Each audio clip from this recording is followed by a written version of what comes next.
Hi everyone, welcome back to Grounded Haven. Today I'm going to be doing some preserving.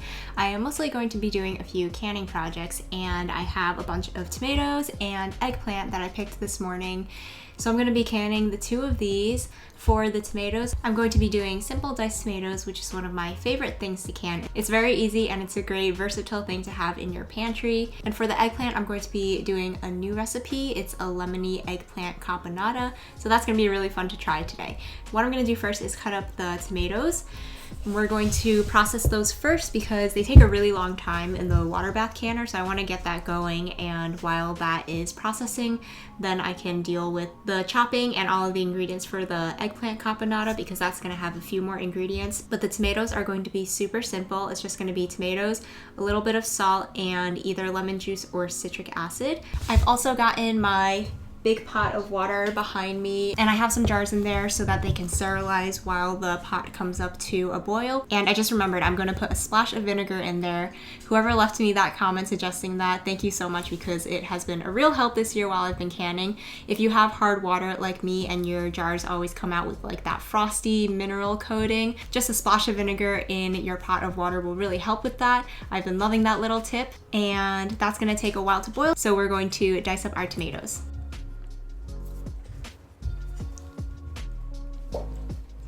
So for these tomatoes, since I'm doing diced tomatoes, I'm just gonna take out that center core. Look for any blemishes or bad spots that I want to cut out. And then I'm just going to dice this. And I don't bother with taking the skins off because I don't mind it. And it saves me the step of having to blanch them and peel them, and then I don't have to use another pot to do that step either. So I've always just skipped this step.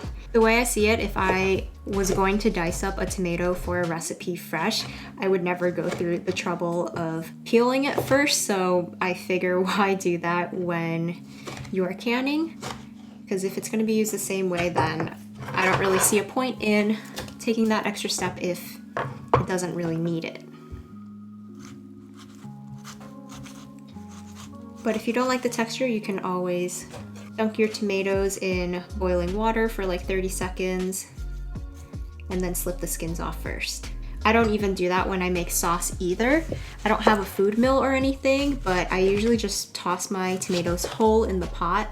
And then since I puree everything with an immersion blender, you can't really tell that the skins are there. So I picked a mix of Roma tomatoes and also larger slicing tomatoes today. But for today's canning for the diced tomatoes, I am only going to be using the larger slicing tomatoes.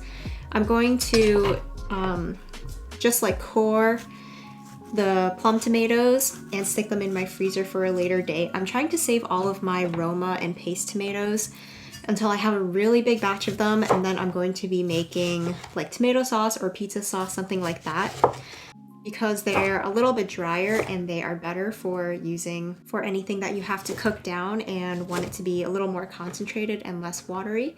But for diced tomatoes, it is perfectly fine to use like larger slicing tomatoes. I have always done it with larger tomatoes and it works out really well, especially with the method I am going to be using today, where you do not add extra water. You basically just crush the tomatoes until enough of their own juices release to cover. So it's a raw pack with no added liquid. And because these larger tomatoes have a little bit more liquid inside them, they release enough juice to cover themselves with liquid so that you can can it. And that way you end up with a more flavorful product as opposed to if you were to cover them with some water.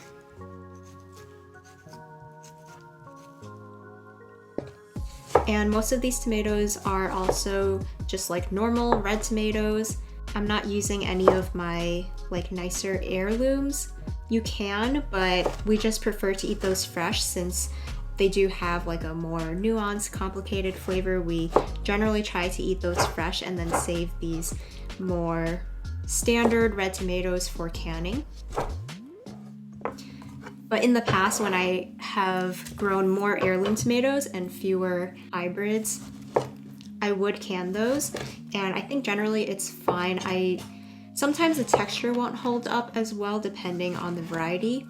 And I do also know that some yellow tomatoes, they have a lower acid level, so I would maybe stay away from those if you were growing a lot of yellow tomatoes. Probably like 1 or 2 in the pot wouldn't hurt. But if you were doing like mostly yellow tomatoes, I would maybe look that up. You might have to add a little bit of extra added acid in order to make that safe. But standard red tomatoes should be fine.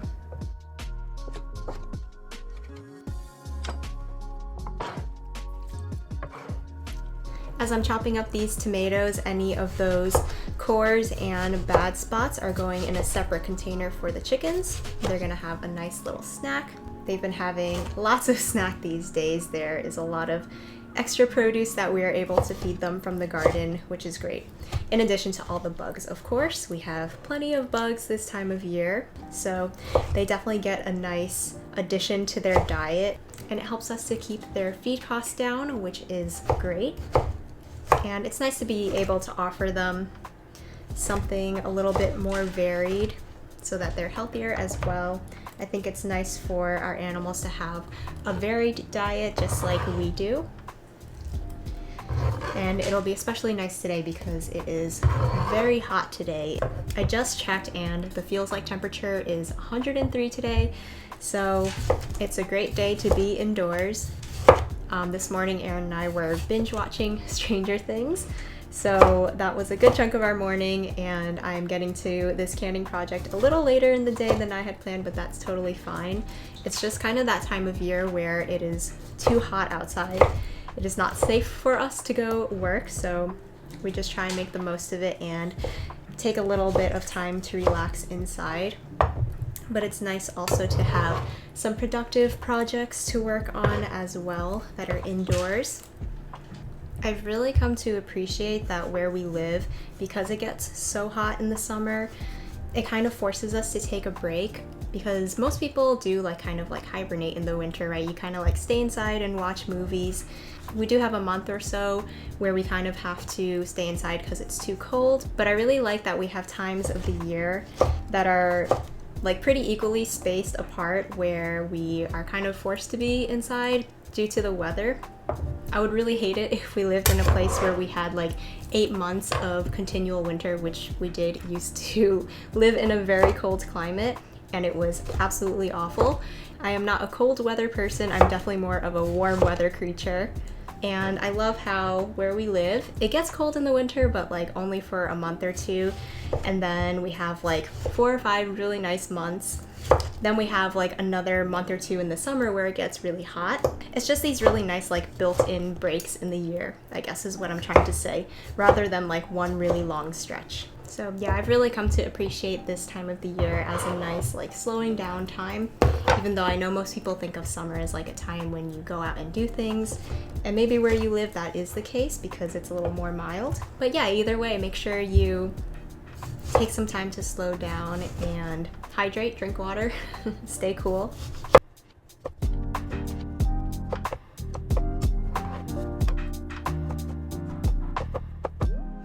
So diced tomatoes are one of my favorite things to can because it is super easy. It's not something where you have to mix a whole bunch of ingredients in a pot. It's literally just tomatoes and then the salt and an acid.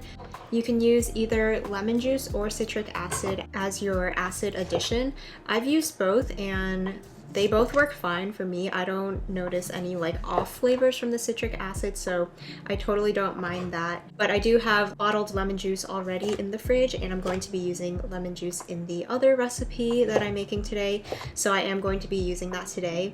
But if you don't have lemon juice and you have citric acid, you can definitely use that. I think that it turns out great, and it's nice that citric acid is a shelf-stable ingredient, so you can just keep it in your pantry just in case you don't have lemon juice at some point when you want to can. And you can also add herbs, I believe, to your diced tomatoes, but I usually just do it plain because that way it's more versatile when I go to use it in recipes. I don't want to have any herbs in there that might alter like the flavor profile of the tomatoes, because I can always add those later because we always have herbs anyway. So that's easy enough for me to just add when I'm cooking. But diced tomatoes are just such a nice staple, and I'm sure everybody kind of like knows what to use diced tomatoes for, but just to give some ideas of what we use them for, I've used them a lot in soups, curries, and chili throughout the fall and winter. But what's nice is that if you needed to use some like crushed tomatoes or even like tomato sauce, you could always just like puree up your can of diced tomatoes and then turn it into sauce later on. It would definitely take a little bit of reducing, especially with these more watery tomatoes, but it is still an option in case you don't have any tomato sauce. I think I've seen in the ball book you can also make like a salsa out of canned diced tomatoes. I've never done that, but that is possibly an option. I haven't canned any salsa yet this year. I'm still waiting for our peppers to ripen, but I really hope I have enough tomatoes still when the peppers are ripe to be able to can salsa, because that's another tomato-based canned good that we go through a lot of throughout the year. But it'll be nice to at least get some more diced tomatoes in the pantry. So I've done diced tomatoes already one time this year.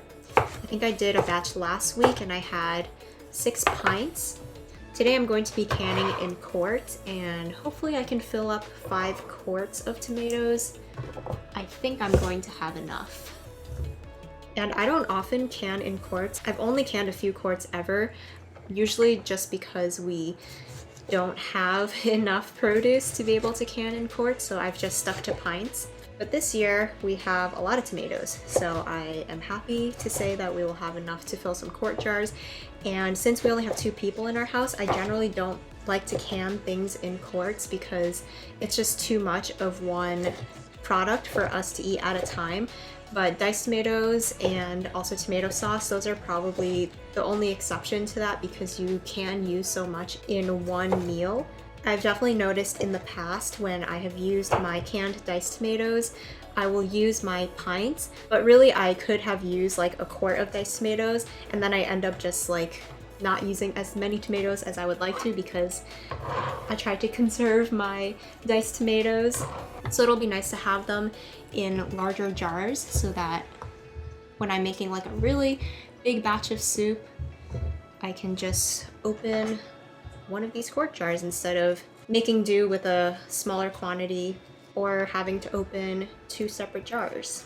I have finished dicing up all of my fresh tomatoes, and I also have a couple of quarts of tomatoes that I have previously frozen. So over the last few weeks when I see tomatoes starting to get blemishes or look like they need to be eaten soon but we haven't gotten to them, I will just cut off any damaged portions and I'll cut it up and put it in the fridge. And I have ended up with these 2 quarts that I've saved, and I'm going to add them to my batch today. You can probably see there are some tomatoes here that are like purple tomatoes, so I do have some like heirloom tomatoes in there, and I like to put everything in this big bowl so that I can mix it all up before I ladle it into my jars. That way I can distribute the tomatoes evenly, just in case there are any like really ripe tomatoes or any that are underripe. You don't want all of them to be in one jar. It would be nice if they were just like evenly distributed. So I like to mix it up a little bit.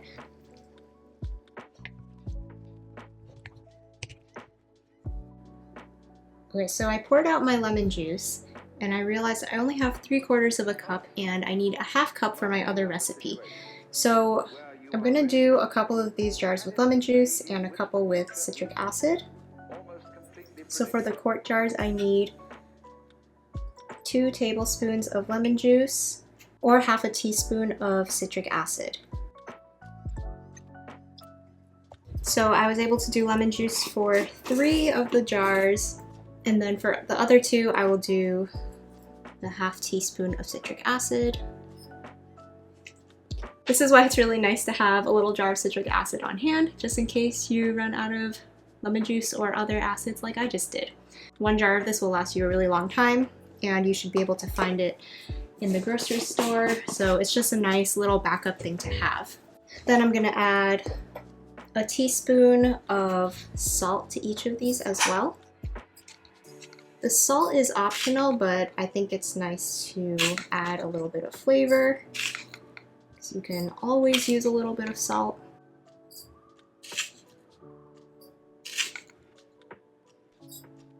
And now we can add our tomatoes.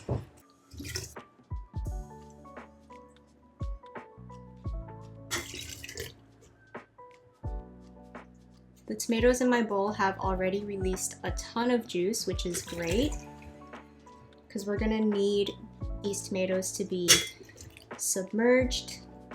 And if necessary, I will press them down in order to make them release their juices.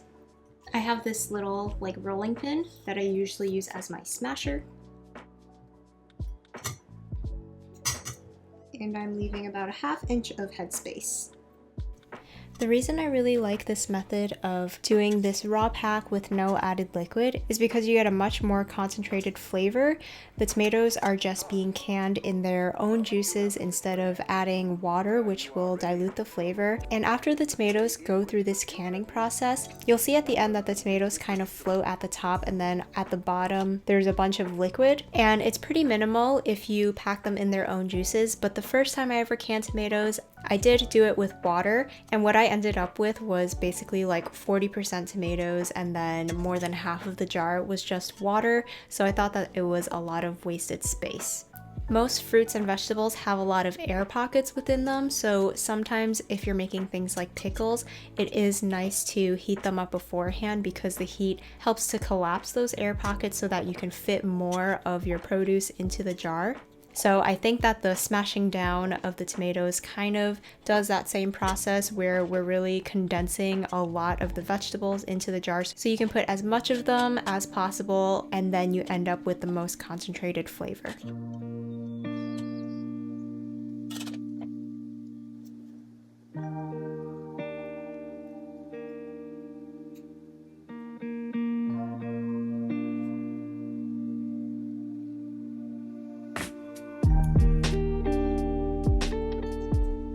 I wiped each of the jars with a little bit of vinegar, and then I'm putting a fresh lid on each of them.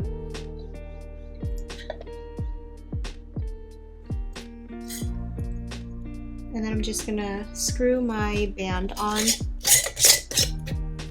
fingertip tight. Make sure you don't over tighten your jars.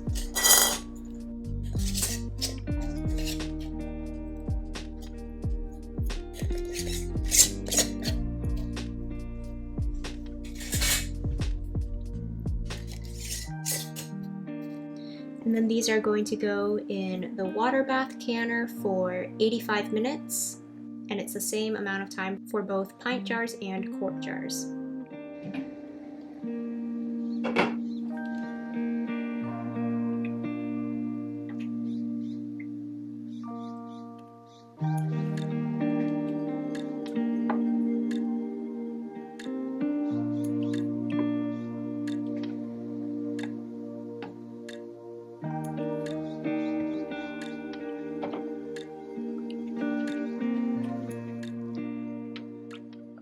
While my diced tomatoes are going, I still have my Roma tomatoes that I need to deal with. So for these, I'm just gonna freeze these for another day until I have enough to make a batch of tomato sauce. I just wanted to get these kind of prepared because I noticed that a lot of them did have a lot of spots because our plants are starting to get a little bit stressed from the heat and different diseases. So what I'm doing now is I'm just cutting off the tops and then scoring the other end and throwing it into a Ziploc bag. So I just make a little X at the bottom and cut off the top.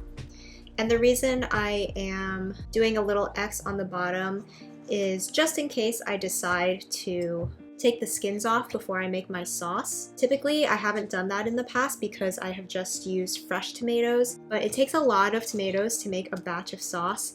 So I'm trying to just save up until I have enough to make a really big batch, because in the past, I start with what I think is a lot of tomatoes, but then once it reduces down, it's really just like a couple of quarts or maybe a few pints, and I really want to do like a big batch. I'm really trying to condense my canning projects into like multiple projects per day.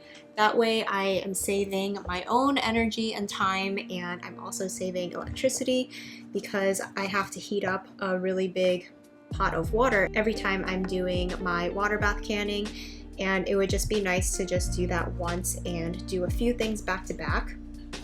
So I've been doing that more this year, and it's been really good. I don't think I could have done this when I first started canning because it was like a little bit of a learning curve. It was already enough for me to take on one project for the day, but now that I'm a little bit more comfortable, things are not quite as daunting, so I find it more manageable to do a few things in a day. And it really does save a lot of time, and it's a lot more satisfying at the end of the day when I have like a full table of cans rather than just like a few cans. Makes me feel like I made really good use of my time and my day.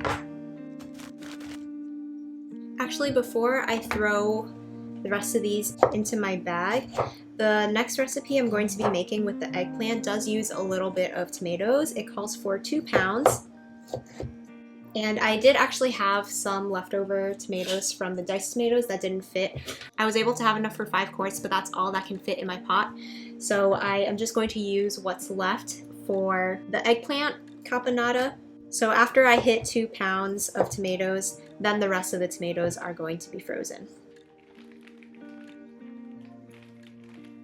While my tomatoes are processing, I'm going to start preparing the ingredients for my eggplant caponata. I am using a new recipe from my bulk canning book, of course, and this one is called Lemony Eggplant Caponata. It's on page 370 if you also have this book, and this one just sounded really good to me. There are not a lot of canning recipes I've seen that use eggplant. I think one of the only other ones is pickled eggplant, and I think we're good with pickles. We don't really like pickles that much, and I've already canned a few jars of different kinds of pickles, so we're gonna try this instead. In the description it says that it's a Sicilian relish that can serve double duty as a tangy topping for bruschetta or topped with hot cooked pasta. So that sounds really good for me. I like that there are like a few different ways to use it, and both of those applications sound like something that is right up our alley. We love putting like little spreads on bread, and it does sound like it would be really good for pasta as well. So the ingredients for this are onions, tomatoes, yellow bell pepper, which I'm just going to use a few smaller banana peppers. Then we need eggplant, and then it also has for spices, garlic powder, oregano, capers, lemon juice, honey. And it does have green olives, but neither Aaron nor I are really fans of olives. So instead of that, I'm just going to double the capers and leave out the olives. So all of those ingredients sound really good to me. I think it's gonna be great. So I'm really excited to try that. I need 6 cups of diced eggplant, which I will definitely have. I think I have more than enough here. All this eggplant is from today, and I picked 12, so I don't think I will need all of them. I was hoping to do a double batch, but since I only have a half cup of lemon juice, I guess I'll just do 1 batch today. So I'm just gonna get started dicing up the vegetables first.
have my tomatoes processing here, and the caponata has to come to a boil and simmer for an hour.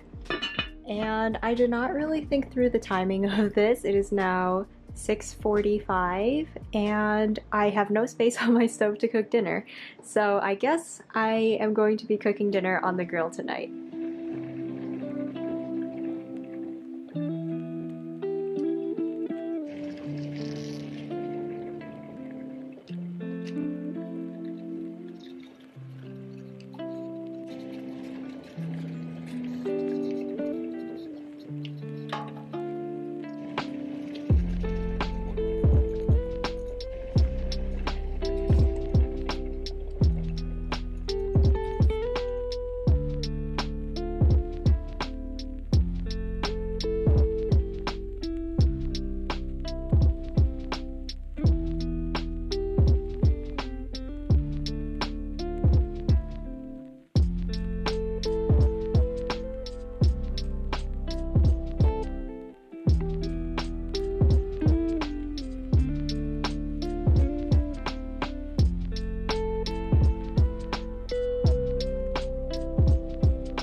I just took the eggplant caponata out from the water bath canner, and it's definitely later than I thought this was gonna go. It's 10 o'clock now, but everything is done.